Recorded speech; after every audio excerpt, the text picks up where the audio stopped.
함께 인사하겠습니다. 주의 사랑으로 사랑합니다. 인사하도록 하겠습니다.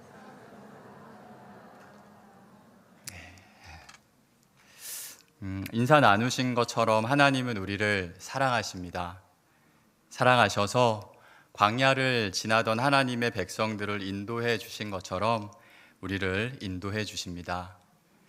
그러므로 지난 이전의 시간들을 돌아보면 우리는 모든 것이 하나님의 은혜였음을 고백하지 않을 수 없게 되는 것입니다. 특별히 2025년 한 해의 끝자락에 있는 이 시간, 여러분 올 한 해를 돌아보면 역시 올해도 하나님께서 우리를 인도해 주셨구나, 하나님께서 주신 은혜를 고백하게 되실 겁니다. 오늘 말씀의 바울 역시 예수님을 따르며 많은 이러한 하나님의 은혜를 경험하였습니다. 예수님과의 극적인 만남 이후 누구보다 그는 열심히 그 길을 걸어갔습니다. 때로는 매를 맞고 또 옥에 갇히기도 하였고, 돌에 맞아 사람들이 죽은 줄 알고 성 밖에 버림을 당하기도 하였습니다. 또 굶주림과 목마름, 추위와 더위와 같은 어려움을 겪기도 하였으며, 때로는 배를 타고 가다 풍랑을 만나 생의 기로에 서는 경험도 그는 하게 됩니다. 하지만 바울은 흔들리지 않는 믿음으로 그의 길을 걸어가게 됩니다. 예수님의 마음을 가지고 또 교회와 성도들을 생각하며 그는 나아가고 또 나아가게 됩니다. 그러면서 바울은 고백합니다. 함께 고린도전서 15장 10절을 함께 읽도록 하겠습니다. 그러나 내가 나 된 것은 하나님의 은혜로 된 것이니 내게 주신 그의 은혜가 헛되지 아니하여 내가 모든 사도보다 더 많이 수고하였으나 내가 한 것이 아니요 오직 나와 함께 하신 하나님의 은혜로라. 아멘. 바울은 자신의 모든 것이 이렇게 하나님의 은혜였음을 고백합니다. 삶의 순간순간 우리 주님이 주신 그 사명의 길, 또 우리 주님이 가신 그 길을 따르며 나아간 이 모든 길 가운데 하나님께서 함께하여 주셨음을 그는 고백하는 것입니다.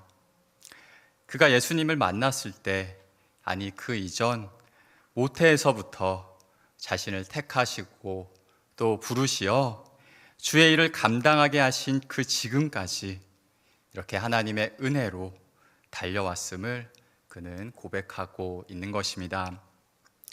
오늘 말씀은 이런 그가 한 섬 멜리데에 있게 됨을 이야기합니다. 여러분 함께 1절을 같이 한번 읽어보도록 하겠습니다. 우리가 구조된 후에 안즉 그 섬은 멜리데라 하더라. 이 멜리데는 이탈리아 남부의 핵심 지역인 시칠리아 섬에서 남쪽으로 약 100여 킬로미터 떨어진 곳에 위치한 섬나라입니다. 오늘날 몰타라 불리는 이 멜리데는 그러므로 그들이 가고 있는 로마가 있는 이탈리아와 그리 멀지 않은 곳에 위치하고 있는 섬이었습니다. 말씀드린 것처럼 바울은 지금 로마로 가는 여정 중에 있습니다. 그것도 자유의 몸이 아닌 죄수의 신분으로 로마를 향해 가고 있는 것입니다. 바울은 복음을 전하면서 3차에 걸쳐서 전도 여행을 하게 됩니다. 그 이후 예루살렘에서 유대인들에게 붙잡히게 되고 가이사라 감옥에서 2년여를 머물게 됩니다. 바울은 거기서 구금되어 머무는 동안 로마의 황제 가이사에게 상소를 하게 되고, 그래서 그는 가이사에게 재판을 받기 위해 가이사가 있는 로마로 가게 된 것입니다. 당시 로마 시민들은 로마 황제에게 직접 재판을 받을 수 있는 권리를 가지고 있었는데, 바울은 그 권리를 가지고 있는 로마 시민권자였던 것입니다.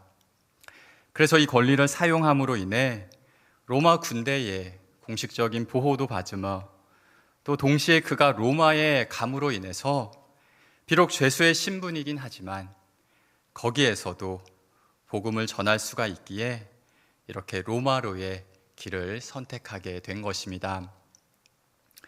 사실 그는 가이사에게 항소를 하지 않았다면 자유의 몸이 될 수도 있었습니다.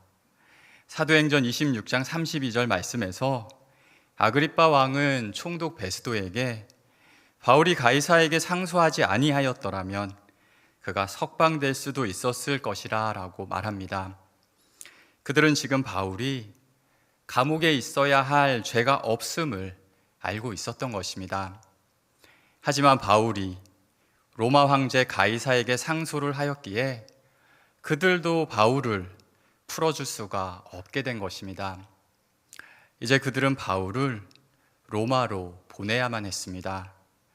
사도행전 23장 11절 말씀입니다. 제가 한번 읽어보도록 하겠습니다. 그날 밤에 주께서 바울 곁에 서서 이르시되 담대하라, 내가 예루살렘에서 나의 일을 증언한 것 같이 로마에서도 증언하여야 하리라 하시니라. 아멘. 바울은 복음의 사도요 그리스도인으로 로마에서도 주의 일을 증언하고자 하였습니다. 자유의 몸으로 풀려날 수도 있었지만 방금 읽은 말씀처럼 주님께서 그에게 말씀하신 것처럼 로마에서의 사명이 아직 남아있기에 그래서 그 사명을 완수하기 위하여 그는 로마로의 길을 선택한 것입니다. 그리하여 바울은 가이사라에서부터 출발하여 로마에까지 약 3천여 킬로미터의 거리를 출발하게 되었습니다. 그런 가운데 이탈리아로부터 약 100여 킬로미터 남은 멜리데에 지금 도착하였기에 이제 로마까지 얼마 남지 않게 된 것입니다. 하지만 읽은 오늘 말씀 1절을 보시면은 여기까지의 바울 일행의 여정이 순탄하지 못하였음을 알게 됩니다.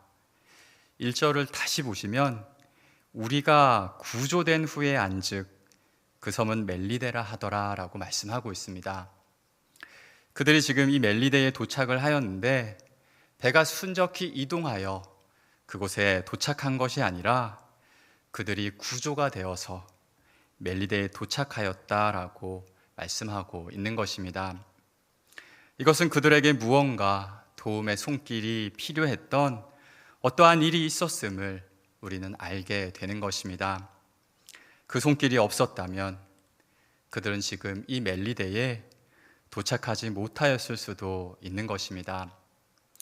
그러면 여러분, 이 도움의 손길 누가 그들을 도와주셨을까요? 네, 바로 우리 하나님이셨습니다.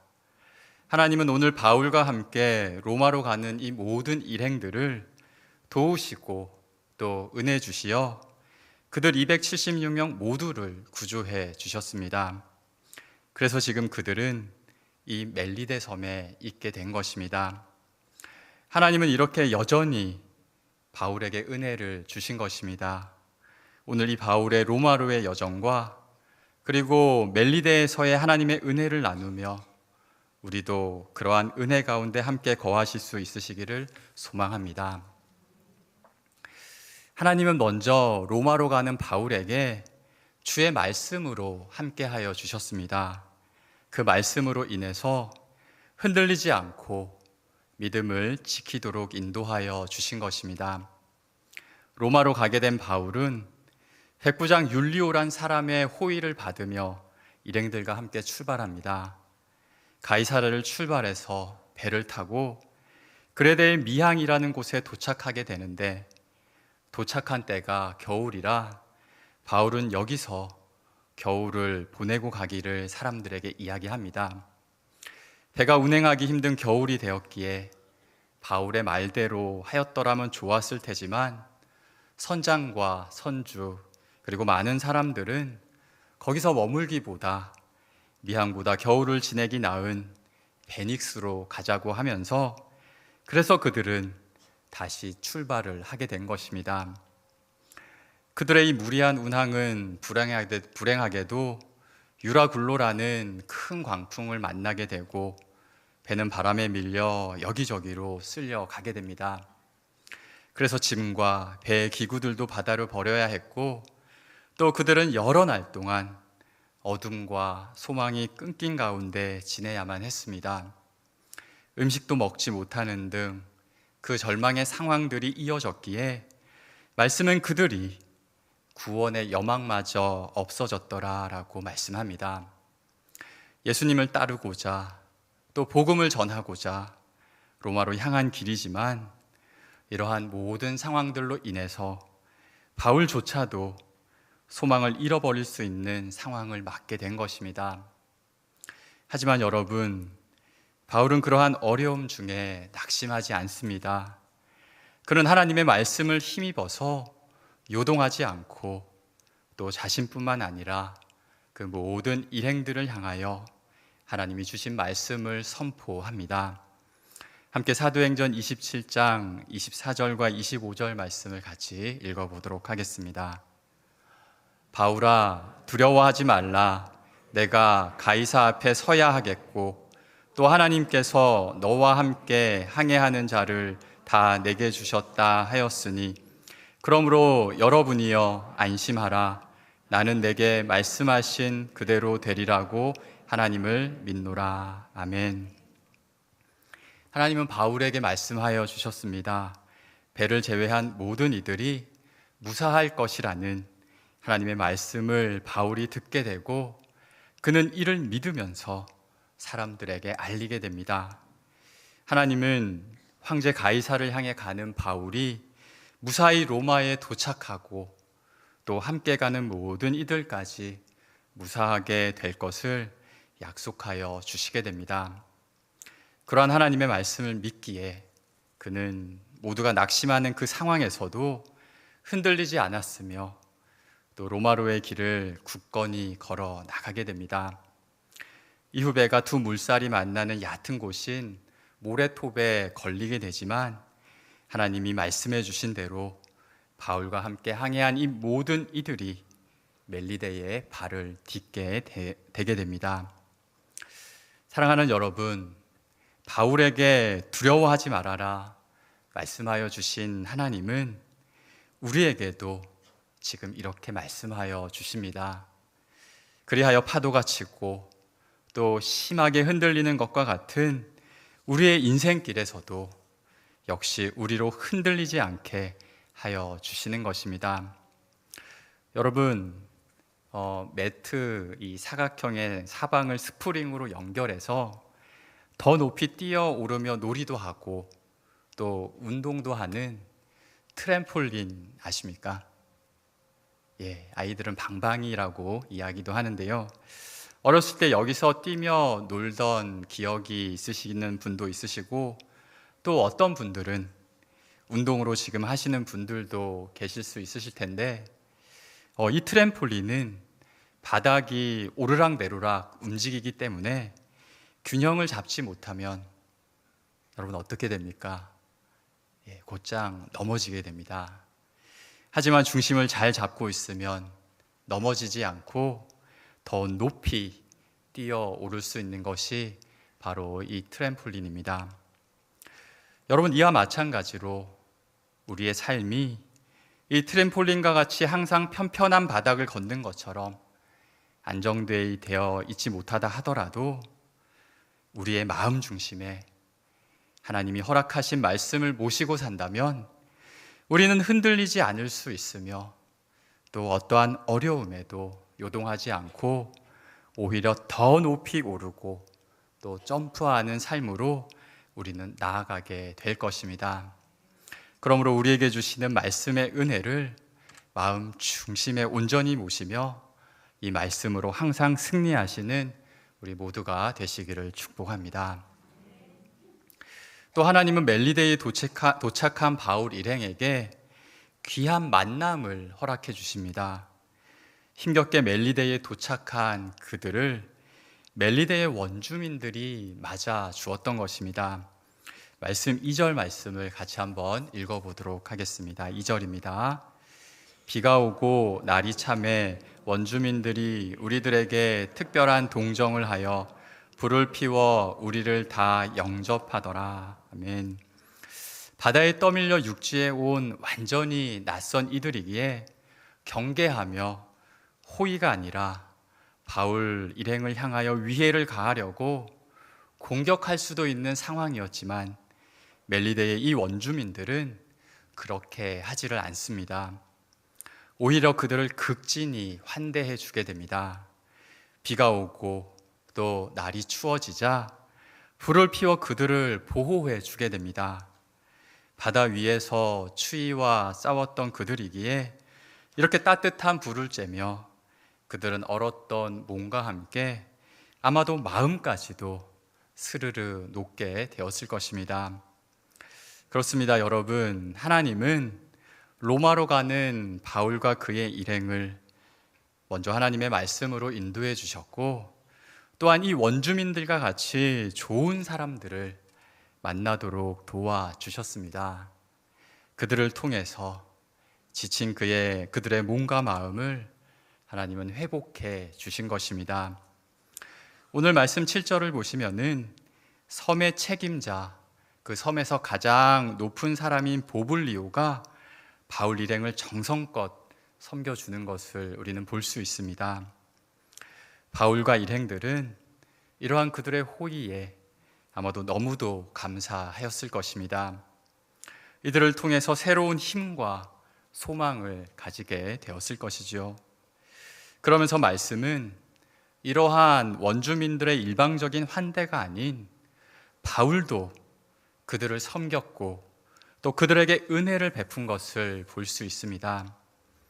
바울은 원주민들이 피운 불을 쬐면서 나무 묶음에서 나온 독사에게 손이 물리게 되지만 시간이 지나도 그는 아무 이상이 없게 됩니다. 그러자 그들이 바울을 향해서 신이라 부르는 그러한 해프닝이 있게 됩니다. 그리고 이후 말씀드린 이 보블리오의 환대를 받으면서 바울은 열병과 이질에 걸린 보블리오의 아버지를 고치게 됩니다. 또 이 소문을 들은 많은 섬의 환자들이 바울을 찾게 되고 또 그들도 보블리오의 아버지와 같이 바울의 고침을 받고 낫게 됩니다. 이렇게 바울도 그들을 섬기며 그들의 고통과 아픔을 고쳐준 것입니다. 물론 바울은 그들이 말하는 신으로서 그들에게 호의를 베풀지는 않았을 것입니다. 자신이 알고 있는 또 많은 사람들에게 전하는 복음, 그 복음의 능력으로 바울은 그들을 고치며 그들에게 그 복음의 은혜들을 함께 전하였을 것입니다. 그리하여 멜리데 섬의 많은 원주민들에게 복음이 전해지게 된 것입니다. 전승에 의하면은 보블리오가 멜리데의 최초의 감독이 되었다고 전해지며 또 실제로 멜리데 섬에는 성도들이 박해를 피해 예배를 드리던 지하묘지 카타콤이 발견되기도 하였습니다. 멜리데 섬의 원주민들을 통해서 받은 호의에 대해 바울은 그 무엇보다도 귀한 이 복음으로 은혜를 갚은 것입니다. 그들은 그렇게 서로에 대해 섬기는 자로 살며 바울은 그들에게 복음을 전하며 또 사명을 계속 감당할 수 있게 된 것입니다. 이러한 모든 일들이 바로 하나님께서 만나게 하신 사람들을 통해서 있게 된 것입니다. 사랑하는 여러분, 우리들에게도 이러한 사람들이 있습니다. 옆을 이렇게 서로 한 번씩 보시겠습니까? 네, 한번 인사 나눠주셨으면 좋겠습니다. 우리도 하나님이 인도해 주셨습니다. 예, 이제 누군지 아시겠죠? 예, 하나님은 우리들을 인도하셔서 바울과 멜리데의 주민들처럼 서로를 섬기게 하시고 또 주의 공동체 안에서 함께 살게 하여 주셨습니다. 함께 찬양하고 또 예배드리며 복음을 전하며 우리의 사명을 감당하며 살게 하여 주셨습니다. 이것이 모두 하나님의 은혜임을 고백하시며 감사하시며 우리 모두 주의 사랑으로 서로를 사랑하고 섬기며 복음의 사람들로 살기를 간절히 소망합니다. 마지막으로 하나님은 바울 일행의 필요를 채워주시게 됩니다. 잃어버렸던 그들의 쓸 것을 채워주십니다. 겨울을 멜리데에서 보낸 그들은 이제 떠날 준비를 하게 됩니다. 오늘 말씀 10절을 보시면은 원주민들이 바울 일행이 떠날 때 이들이 쓸 것을 배에 실어 주었다라고 말씀합니다. 다시 말해서 그들이 풍랑을 만나서 잃어버리고 또 버려야 했던 그 배에 있던 물건들을 다시 실어 준 것입니다. 남은 로마로의 항해에 필요한 그 먹을 음식과 또 의복과 같은 여러 물품들을 이제 그들은 다시 얻게 되었습니다. 여러분, 스스로 애를 쓰며 살아가지만 이 트램폴린과 같은 이 세상이기에 여러분 흔들리고 요동치며 우리는 살아갈 때가 있습니다. 그러다 보면 원하진 않지만 우리는 우리의 쓸 것들을 자주 잃을 때가 많이 있을 것입니다. 물질 혹은 건강과 같이 삶에 필요한 그 쓸 것들을 우리는 놓치게 되는 것입니다. 하지만 바울과 같이 주의 은혜를 먼저 구하고 또 겸손히 우리가 주를 따르며 간다면 우리는 분명히 사르밧 과부와 같이 바로 우리의 빈 그릇이 채워지는 은혜를 경험하게 될 것입니다. 사랑하는 성도 여러분, 이렇게 오늘 함께 본 것과 같이 주를 따르는 바울의 이 로마로의 여정에 주신 것처럼 하나님은 주님을 따르는 올 한 해 우리의 쓸 것도 채워주시고 또 우리에게 많은 것들을 공급하여 주셨습니다. 또 말씀으로 우리를 인도하여 주셨으며 또 좋은 사람들, 이렇게 믿음의 공동체도 허락해 주셨습니다. 이 은혜들로 말미암아 우리는 더욱 빛나는 주의 사람들로 점점 더 빚어지며 살아가게 될 것입니다. 여러분, 아름답고 영롱한 진주가 어떻게 만들어지는지 아십니까? 조개 껍데기 안으로 이물질이 들어오게 되면 그것이 박히고 또 그로 인해 상처가 나게 되는데 그 상처난 부위를 조개는 다른 물질로 겹겹이 싸고 또 싼다고 합니다. 그러한 현상이 수백 번 또 수천 번 반복되면 그곳에 진주층이 형성되고 또 그것이 성장하여 진주로 만들어지게 된다고 합니다. 여러분, 마찬가지로 우리 삶에 깊이 박힌 그 상처와 여러 어려움들이 있지만 오늘 함께 나눈 이러한 하나님의 은혜로 그것들을 감싸고 또 그리하여 회복이 되고 또 우리가 믿음으로 살아갈 때 여러분, 우리의 모습은 아름다운 진주와 같이 점점 더 빛나게 될 것입니다. 여러분, 올 한 해 이러한 은혜를 주신 우리 하나님께 감사드리시며 이제 새해도 신실하게 주님을 따라가는 우리 주사랑교회 모든 성도들 되시기를 주의 이름으로 간절히 축복합니다. 기도드리겠습니다. 하나님 아버지, 감사합니다. 우리를 사랑하시어 하나님의 백성으로 주님을 따르며 살게 하시니 감사드립니다. 날마다 베풀어 주시는 하나님의 은혜를 깨달아 감사하며 믿음으로 늘 승리하는 우리들 다 되게 인도하여 주시옵소서. 예수님의 이름으로 기도드립니다. 아멘.